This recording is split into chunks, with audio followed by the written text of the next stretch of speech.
시편 96편 1절부터 13절까지의 말씀입니다. 시편 96편 1절. 새 노래로 여호와께 노래하라. 온 땅이여 여호와께 노래할지어다. 여호와께 노래하여 그의 이름을 송축하며 그의 구원을 날마다 전파할지어다. 그의 영광을 백성들 가운데에, 그의 기이한 행적을 만민 가운데 선포할지어다. 여호와는 위대하시니 지극히 찬양할 것이요 모든 신들보다 경외할 것이며, 만국의 모든 신들은 우상들이지만 여호와께서는 하늘을 지으셨음이로다. 존귀와 위엄이 그의 앞에 있으며 능력과 아름다움이 그의 성소에 있도다. 만국의 족속들아 영광과 권능을 여호와께 돌릴지어다. 여호와께 돌릴지어다. 여호와의 이름에 합당한 영광을 그에게 돌릴지어다. 예물을 들고 그의 궁정에 들어갈지어다. 아름답고 거룩한 것으로 여호와께 예배할지어다. 온 땅이여 그 앞에서 떨지어다. 모든 나라들 가운데 이르기를 여호와께서 다스리시니 세계가 굳게 서고 흔들리지 아니리라.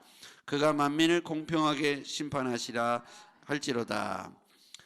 하늘은 기뻐하고 땅은 즐거워하며 바다와 거기에 충만한 것이 외치고 밭과 그 가운데 있는 모든 것은 즐거워할지로다. 그때 숲의 모든 나무들이 여호와 앞에서 즐거이 노래하리니. 함께요. 그가 임하시되 땅을 심판으로 임하실 것임이라.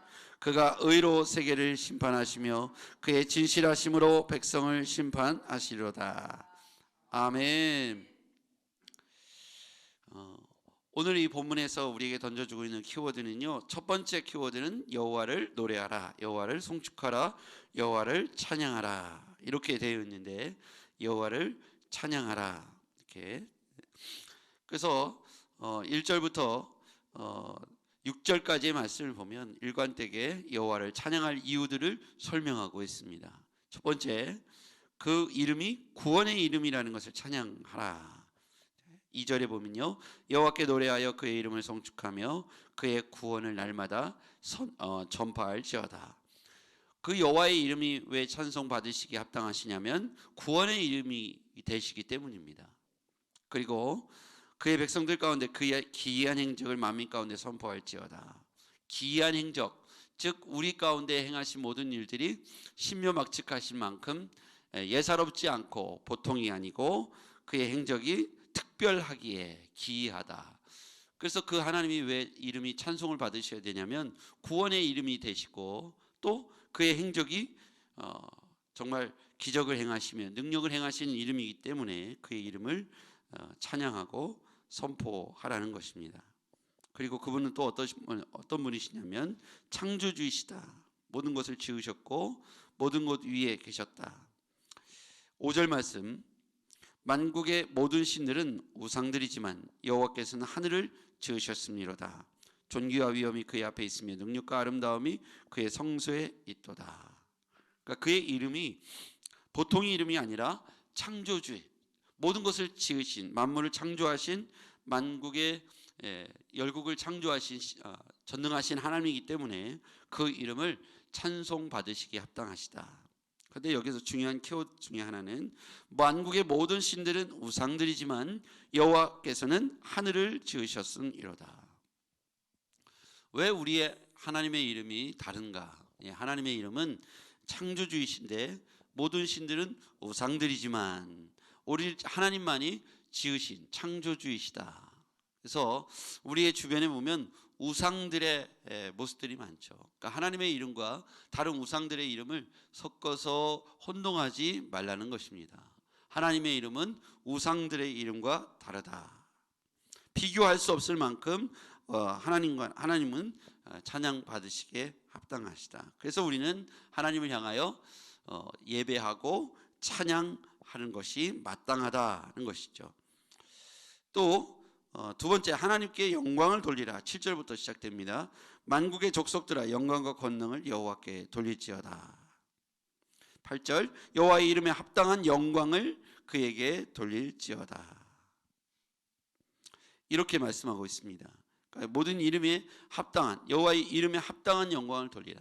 신자다움의 삶은 그의 이름에 합당한 걸맞는 삶을 우리가 살아내는 것이죠. 우리는 그리스도인이라는 이름이 있고 하나님은 창조주, 전능자라는 이름의 뜻이 있습니다. 그래서 하나님께 스스로 계시고 하나님은 지금도 못하실 일이 없으며 전능하시고 모르는 것이 없으시며 전지하시다. 그래서 그분은 그분의 이름에 합당하게 우리의 세상을 다스리시고 통치하시며 지금도 우리 가운데 영향력을 미치고 계시니 그의 이름에 합당하게 영광을 돌려드리자. 그러니까 우리가 우상에게 절을 하지 말고 살아계신 하나님께 예배하고 경배하는 것이 맞다는 것입니다. 우리의 삶에 하나님의 이름에 합당한 영광을 돌리며 살았으면 좋겠습니다. 근데 그냥 하는 것이 아니라 우리가 주님 앞에 나올 때 예물을 들고 궁정에 들어갈지어다 이렇게 표현하고 있어요. 8절에 보면요, 8절 말씀 같이 한번 읽어볼게요. 시작. 여호와의 이름에 합당한 영광을 그에게 돌릴지어다. 예물을 들고 그의 궁정에 들어갈지어다.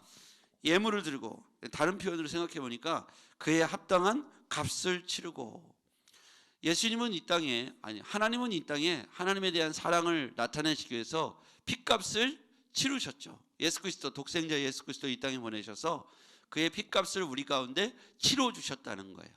과거에 예수 그리스도가 없던 시절에 구약의 예배에서는, 제사에서는 핏값을 지불하고 흠없는 짐승의 핏값을 사서 그것을 제물을 드림으로써 그 핏값을 대신했다는 것을 볼 수 있죠. 희생 제물을 내가 마땅히 죽어야 하나, 나의 죄를 이 흠없는 짐승이 전가되어서 그 짐승이 대신 피를 흘림으로 우리의 죄가 사해졌죠. 우리는 핏값을 구약에서는 그렇게 돈으로 지불했다면 예수님께서 자신의 모든 것을 내어주심으로 우리에게 값을 치르신 것처럼 우리도 그의 합당한 이름에 합당한 예물을 들고 하나님 앞에 그의 궁정에 들어갈지어다 이렇게 표현되어 있는데, 우리가 하나님 앞에 우리가 그 이름에 합당한 값을 치르라는 겁니다. 이건 물질적 개념일 뿐만 아니라, 그것만이 아니라 우리가 하나님 앞에 나의 수고로움과 나의 헌신과 나의 섬김의 모습들이 저는 그 값을 치르고 있는 것이라고 믿습니다.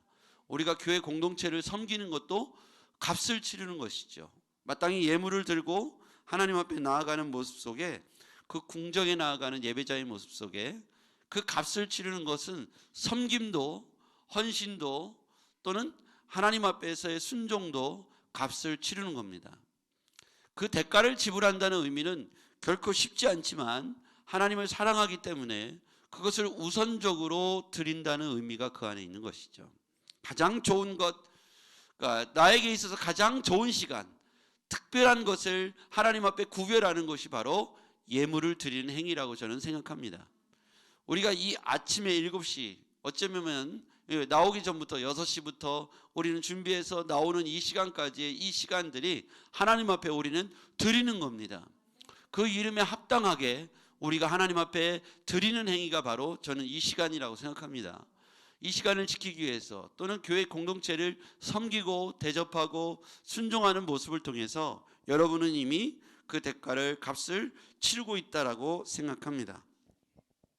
우리가 향후에도 모든 영광을 하나님께 돌린다는 의미 속에 우리가 정말 가장 소중한 중요한 시간과 물질과 나의 재능을 하나님께 드릴 때 그것이 값을 치르는 것이라고 믿습니다. 오늘 하루를 살아가면서 하나님 앞에 값을, 대가를 지불하고 그 이름에 합당한 예물을 드리는 것으로, 우리의 시간과 헌신과 섬김을 드리는 것으로 오늘 하나님께 영광 돌리시기를 바랍니다.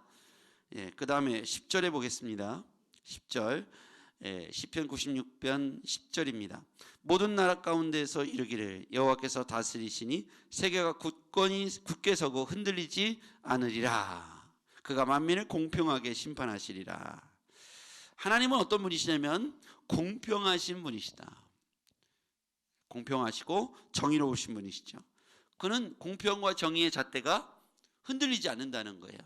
굳게 서고 흔들리지 아니할 것이다. 그런데 모든 나라 가운데 이르기를 여호와께서 다스리시니 세계가 굳게 서고 흔들리지 않게 될 것이다. 여러분, 이 말씀에 참 큰 은혜가 있습니다. 우리가 가장 안정되고 평안한 상태가 언제냐면 하나님의 통치 아래 있을 때입니다. 누가 우리를 다스리시는가? 세상의 통치자가 있죠. 세상에 여러 나라의 통치자들이 있습니다. 그런데 그 통치자들은 완벽하거나 굳게 서거나 흔들리지 아니하고 공평하게 늘 심판하는 사람들이 아니라 늘 그 공평은 자신들이 유리한 관점에서의 공평을 세상의 통치자로 그렇게 사용하고 있죠. 그래서 세계가 흔들리고 고통을 호소하고 있습니다. 자신의 이익을 위해서만 공평의 잣대를 들이댔죠. 근데 여호와 하나님은 굳게 서고 흔들리지 않고 만민을 공평하게 심판하신다 그랬습니다. 그래서 우리가 의지할 하나님은 정말 세상을 다스리시는데 공평과 정의로 다스리시니 우리가 그 아래에 있는 것이 가장 평안하고 가장 큰 샬롬을 얻게 될 줄 믿습니다. 세상은 하나님의 통치 아래에 있어야 합니다.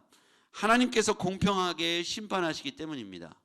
오늘 우리는 굳게 서고 흔들리지 않기 위해서라도 여호와의 통치 아래에 있기를 기대합니다.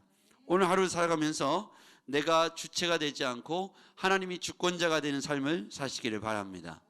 여러분이 스스로 자신의 삶을 돌본다고 생각하지만 하나님의 주권 아래 있을 때, 통치 아래 있을 때가 가장 흔들리지 않고 굳건하게 서 있는 상태입니다.